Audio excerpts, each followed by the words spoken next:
Hey there guys, I hope you're all doing very well. Welcome back to another video, and today I'm going to be talking about Beetlejuice, or Beetlejuice 2 to be short. So this is a sequel to the first movie that came out 36 years ago, and I actually do remember the first Beetlejuice movie, and for me it was actually a good movie. It's not the most perfect of films that you would see, but I do really appreciate Tim Burton's work and his direction in making the first Beetlejuice movie. Although I will say now it's not really lived up to the times because it is a very old film. So some of the visuals and some of the works back then would have looked good, but obviously from now it wouldn't have looked the same as it would today. So kind of knowing that they were going to do a sequel to this movie, it kind of sort of came out of nowhere. So I was pretty interested to see like how the Beetlejuice 2 would live up to the first movie. And I did like the horror comedy aspects of it. I actually did enjoy, especially Michael Keaton's performance as Beetlejuice and the whole concept of the house that, you know, some of the characters will get involved in. It becomes a ghost house, and you say the word Beetlejuice 3 times, you get transported to the afterlife. So it's a very good concept and a good simple story to live up to.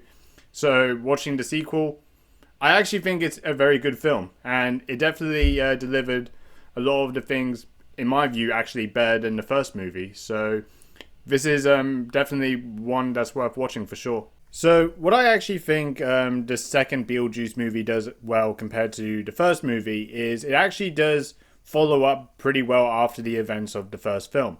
So the events of the second movie now follows where Lydia now starts a talk show called The Ghost House, which is essentially what possesses the whole Beetlejuice sort of poltergeist-esque sort of theme that really goes on in the house. So if you're in the house and you go up to the attic and then you say Beetlejuice 3 times, then Beetlejuice will come out and will transport you to the afterlife. So it builds up all those events from the first movie to the second movie. And I really think they actually did a very good job in actually building that narrative up. Now, I will say, like, from the first movie compared to the second one, the first movie really did have a very thin story. And some elements of that in the second movie is also apparent as well. So it's not really like you're going to get real in-depth sort of character motivations and understanding of a lot of the characters in this film. Now, I think some of the main acting performances that do stand out in particular is really Michael Keaton. I think his role as Beetlejuice is really good. And it really does show that he really does love the role because he really does deliver so much enthusiasm as well as just his whole satire nature of just being this sort of character that really has lots of tricks and just shocks the audience, as well as the other characters in the film progresses. So I really think mostly a lot of the acting performances are really good. Now I do wish there were more in-depth sort of character development. So there is a character called Dolores who is Beetlejuice's ex-wife, and I don't really feel she's got a lot of, of a backstory or motivation storyline that really goes into this film, apart from the fact that she's trying to look for Beetlejuice for some odd reason to kill or, remarry again. I don't know. But I don't really think, her character portrayal was, really well written in that sort of aspect. So there are like some characters that are just essentially just filler for the film. But I think for the most part of the film, especially the acting performance as well as some characters' portrayals, they are actually good. But also, I do really think there are also some good storylines that do meet up with this film pretty well as well. So Lydia also has a daughter called Astrid. And Astrid is played by Jenna Ortega. And she views her mother as someone that she doesn't really know, or someone that's essentially possessed with the ideas that ghosts exist and those sort of things, can happen. And she doesn't kind of believe her for that. And essentially, she doesn't kind of feel connected with her in any way since she started her ghost house show and all those sort of things that really go on for her to essentially just make lots of money out of. So I think her character portrayal actually does work pretty well for this movie. So there aren't always like essentially a lot of characters are just there as fillers. There are some that are well developed and actually do embed this movie storyline well. So I think that is something that I will credit this film.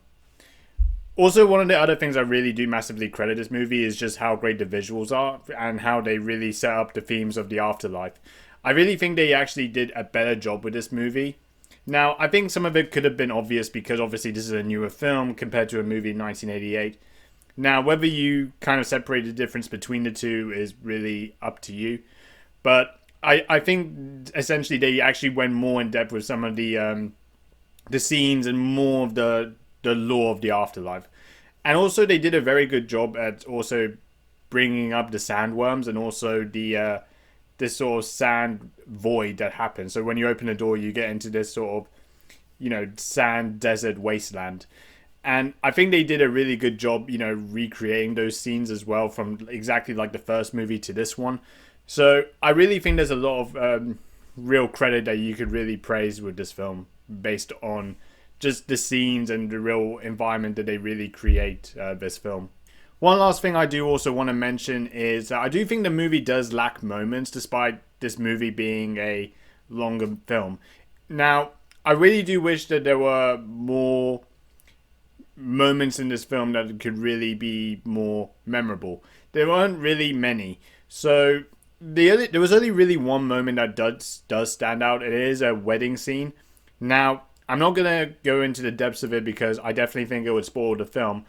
But that was really like only one moment that I really think this movie does stand out. There were like some good comedy horror moments in the film, but I do think that they were kind of forgettable, really. So I do think there are like some elements that I wish this movie does sort of live up to.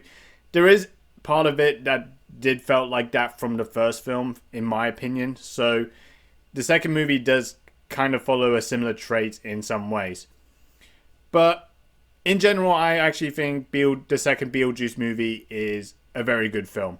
And I think if you're definitely a fan of the first movie or remember the first movie, then you would definitely enjoy this one. I personally enjoyed it more than the second film. So, yeah, it would be down to you to see how you feel about this film. So, for me, overall, if I had to rate Beetlejuice, I'm going to give this movie a 7 out of 10. I think it's a very good movie, a very solid movie. I wish there were some things that could be done better, like building up more character stories, a bit more depth in, some of the moments of the scenes. But it's a good film, and I enjoyed watching this. So yeah, let me know what you think of Beetlejuice. And please like, comment, subscribe, dislike if you want to dislike. Thank you so much for watching.